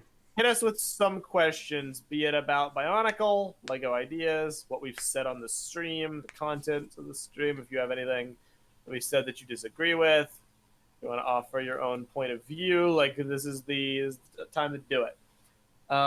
Daniel Schaefer, right out the gate, says, I have a question. Is there too much of a divide between a construction bonkle and a system bonkle theme, or can we decide on a theme? I mean, there is a divide. There always is going to be. Because of Bionicle's very nature. Bionicle's very nature was construction, no minifigures, unlike anything else that Lego does. And if I had my way about it, and if I had my ideal vision, that's how it would come back. But then you get into like realism and optics and sales and CCBS versus G1 and minifigures. And that's a whole thing. What are you laughing at? A question from Dr. Ongo Bongo. Would Eljay voice young Sheldon in the future Lego Sheldon TV series? 100% yes. I don't know how he sounds, but in my head I'm imagining, So technically, the relativity of that object is going to smack you so hard upside the face that your very anatomical structure will be altered on a anatomic level. That's more correct than not, but he has a country kind of like undertone a little bit. Oh, hey everyone, hey everyone, how's it going? Not that strong. It's a unique voice, I'm young. but you could do it. You could do it. I gotta readjust my glasses so that I can use my retinas to observe my physical reality. Yeah. You could definitely do that. But in closing with Daniel Schaefer's question, there will always be a divide. If Lego makes a Bionicle set that is minifigures, like, people are going to hate it. People are going to flame it. People are going to criticize it. And likewise, if Bionicle makes a set by this Bionicle that's Construction, it might not sell well. They might retire it again, and then we'll have the same kind of discussion where we're like, maybe it would have succeeded if it was minifigures. So it's circular. I want to try it with minifigures just to see how it would work. That's why I've been campaigning for System Bionicle so much. Mm-hmm. From our Discord, we have T-Lecon. What fan project are you the most hopeful / excited for? That's a hard one. That is a really hard one. For me, probably Quest for Motunui. I know it's the obvious choice because it's the most recent, but it just looks fun. Yeah, it just looks fun to me. I'm excited for that one. I mean, right now my focus has been entirely centered on the canon contest, so technically, if that's considered a project, I'm excited for the end of that. But yeah, no, I'm gonna say Bionicle. Masks of Power.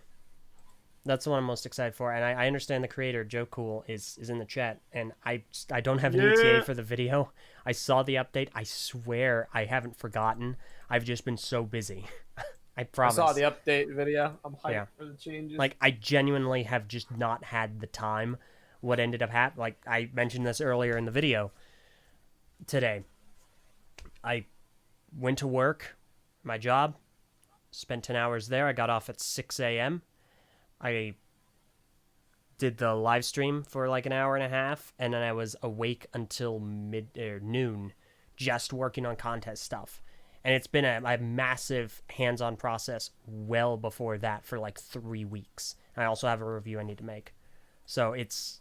I am so terribly sorry about the delay, but it will happen. So, real quick, I want to introduce new to Knack and Jay, our license-free laugh track. Not what I thought it was going to be. I thought it was going to be an actual Hollywood laugh track. Like that. There we go. Thank you. I'm going to use this. All right.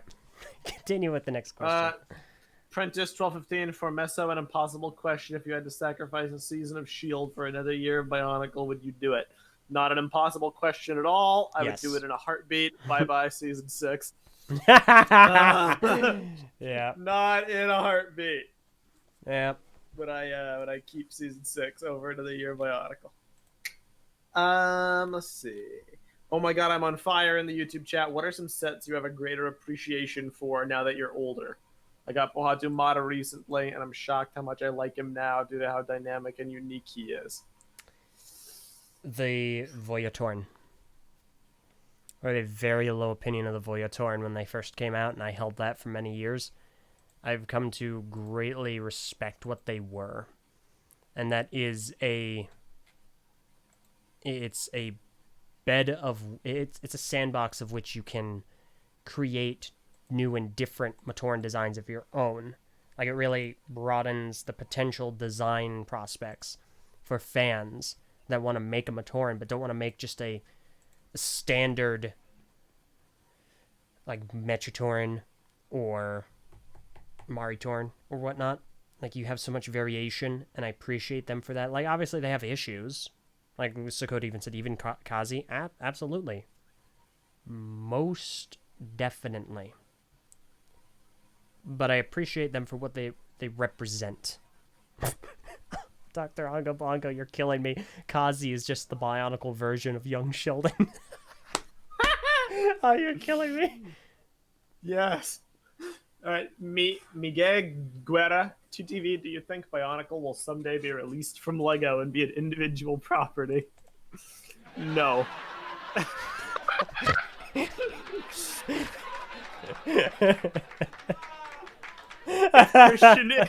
If Christian Faber has his way, yes, he will not get his way.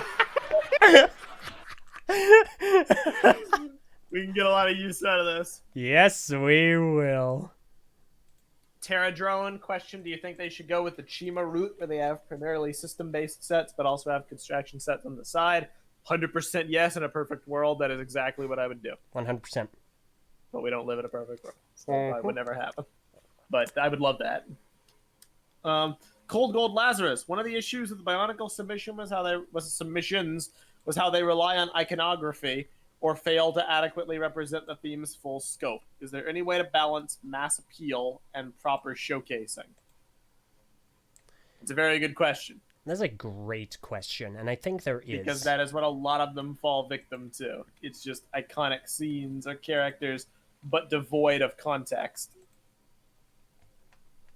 I feel like a project I would like to see at some point, I want to see the attempt made, is a very similar idea to Sakoda's, in the sense that his project was titled, oh shoot, where's the image? There we go.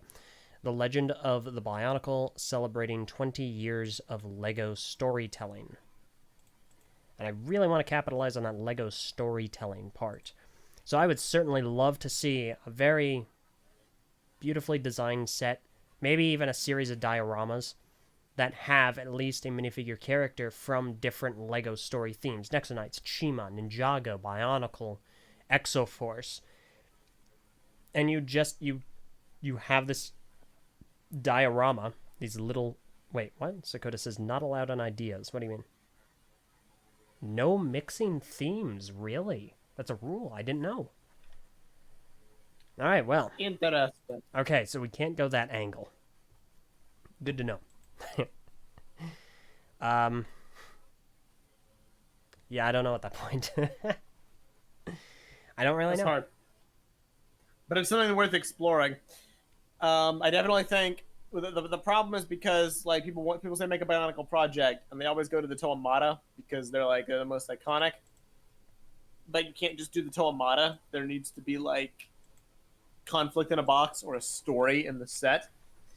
But in order to do that, you have to pick like, all right, so which is the most iconic Toamata conflict, and then you have to choose between like Rahi, Borak, Makuta, or Rakshi, basically, because I don't think an 08 set would really fly too much. I think you could have a set based off the Kini Nui, defending it from Rahi. I think that could work. I think a Mangaya battle could work, because you need both sides. You need a conflict for a set to work. You can't just have... I mean, don't get me wrong. We said earlier, go support everything. But like, I don't think the Legend of Matanui will really work. I don't think the micro-scale Matanui will really work. I don't think the Mata Brickheads will really work because they're just standalone pieces of iconography. Mm-hmm. LEGO values storytelling. Again, still go support them. But yeah. Mm-hmm. Real quick, Alexander Magnus asked, I'll repeat my question. Should we see another failure of this kind again? Do you think the community's response will be more tempered, or will we have learned nothing? I've only seen a few people not be tempered. Yeah. Well, don't get me wrong. People have made, a lot of jokes about the typewriter. People feel bad that LEGO doesn't care. But I've only seen a handful of people go nuclear and be like, we should protest the typewriter and protest Seinfeld. Like, I think it's more than reasonable to have the approach that LEGO doesn't care. I might not, agree with it. I might agree with it depending on the mood, but it's a discussion worth having. So long as you don't take it the next step forward and you punish people who did nothing wrong to you. If that makes any sense. So, I don't really know if they did the change per se, so much as don't fall further into the bad habits. Mm-hmm. Yeah. And then I think we're going to do one more question. That being from Sir Lojon in the Discord chat. And his question is, I think there's one thing we could try, alternatively to spamming fan projects, is to try and grow the community. Try and keep it to Bionicle in the public headspace. As it stands, no matter how many projects we get to 10,000, they'll never be sent through if LEGO doesn't think the public at large will buy it. How do you, Knack and Jay, propose we do that? There's this question. That's hard. That's really hard. Because you try and grow the community. That's a very like abstract concept to try to boil down to like a specific thing that we should do. Because like Bionicle as a theme, there's a lot of barrier to entry to it. Try to get somebody into Bionicle and try to figure out, the order in which to read everything and how to experience everything. It's complex. People are making that part easier. People like the Biological Chronicle or the Wall of History or BMP archiving everything, making consolidated reading lists and orders and big documents about the story. They're helping break down that barrier. But as far as finding out about Bionicle goes or growing its like modern relevancy, I don't know if that's really possible. Like Bionicle G2 was the best chance we had. I think your best option right now is show up at LEGO conventions. Show up at LEGO conventions and add to the Bionicle tables there. Add to the theme prisons there. Show off. Talk to people that are coming over. Tell them about it. Have them learn about it. Say, hey, we would appreciate it if you send a message to LEGO saying I'd be interested in seeing this coming back. That's how you do that, at least. For the public eye, that's you just show it to them. So show up at LEGO conventions. Have Bionicle present and up front and visible. And when people ask about them, you don't even need to wait till people ask. Engage with them. Go out there and be like, hey, you mind if I show you this? Tell you a little bit about it? Stuff like that. People who otherwise wouldn't see it get to see it. Messy? Yeah. Okay, you're still there. Cool. I couldn't hear your I static agree for a completely. second. It's difficult for me to say past that because I see somebody in the chat like, "Is LEGO fans the best people to get interested in Bionicle?" I mean, maybe not, but there's nobody else. Sakoda jokingly was like, go door to door and knock on people's doors and talk about Bionicle, and it's like, yeah, it's basically what it would take to expand past that, unless you want to go was it M&R Productions who did the 501st Battle Pack? I mean, yeah, but that was unless you want to go that route. that was to get something though, and it happened.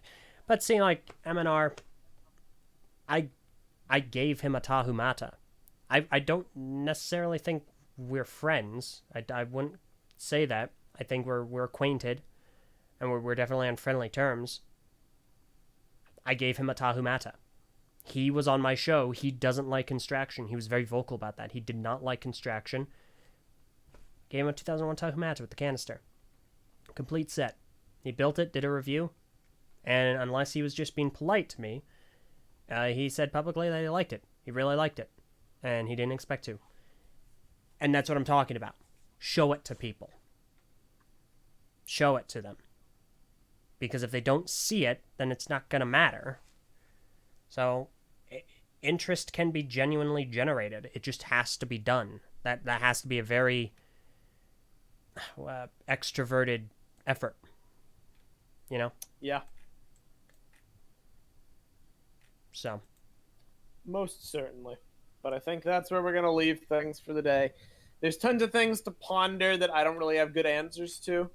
Stuff like, iconography versus, sets with mass appeal. How do we grow the Bionicle fan base to keep it, lodged in LEGO's minds? I ain't a magic 8-ball. I don't know the answers to these questions, but I think they're good questions to ponder. Right now, the immediate thing that everybody watching can do is to just go support the Lego Ideas stuff, because that just takes like a button click. Mm-hmm. Other steps you can do is make your own, encourage the spread of that, and then past that, just brainstorm if anybody has any other ideas. But it all comes down to just keeping the Bionicle community a welcoming place to be, and not like gatekeeping people. Yeah. The whole true fan nonsense is a big drive off. Yeah, that stuff's garbage. And that's what I was trying to say earlier. It's like, there's nothing wrong with not being a Bionicle fan. There's nothing wrong with that. If you're not interested, you're not interested, that's fine. But if you're ever interested, come on board. We'll show you around. There are plenty of great places to find. Ash and Flash, again, I did not mean any ill will toward you. I was only addressing a situation. If you are ever interested, I will find some time after I've dealt with my reviews, after I've made the Bionicle Masks of Power video. I will find some time. I can show you whatever you want to learn about, whatever you're interested in finding more out about. And we can just sit down for however long it takes, and I can help you learn about something that you might not have before. Offer's always open. And that goes for anyone. Oh, maybe not as hands-on, but if you send me a message, I can show you places to check out. You know, there's a lot of good resources. Yeah, absolutely. Or if you just need a quick question answered, right there. All right. Well, I think for today's episode of Knack and Jay, I will leave it on this one comment. Dude, just been firing on all cylinders this episode from Dr. Onga Bonga. Bionicle died twice, but Hero Factory only died once. It has a chance.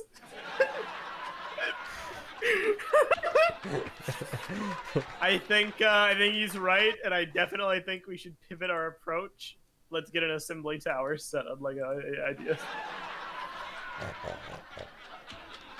Celebrating 15 years of Lego Factory stories.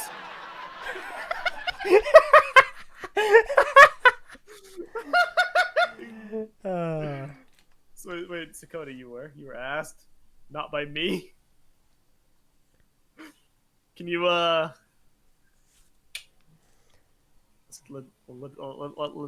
talk, man. Let's talk. Okay. All right, everybody, hit us with some plugs, then we'll send this up. All right. Thank you all so very much for watching. Make sure to head on over to the TTV message boards at board.ttvchannel.com. Just need to be 13 years or older and read our rules, and you can join in on the fun. We're currently in the thralls of the Bionicle canonization contest, the first one for Toa Helrix, and we currently have the polls up right now. They're bracketed, so we're going to have 4 from each poll move forward. These last 3 days each, so we're probably expected to end around July 3rd. So get your voice heard, vote today. Then head on over to TTV Patreon at patreon.com/the TTV channel. For $1 a month, you can join our Patreon Discord server, as well as our Bionicle Minecraft server on the islands of Matanui and Voinui, with more to come. Additionally, head on over to Twitter at the TTV channel, at Messanak, and at the Eljay Johnson, JOHNSEN. Follow us for any updates there. And of course, make sure to check out BioCup 2020. It is a construction mock contest happening on Flickr. BioCup 2020. Check it out. And that's everything. All right.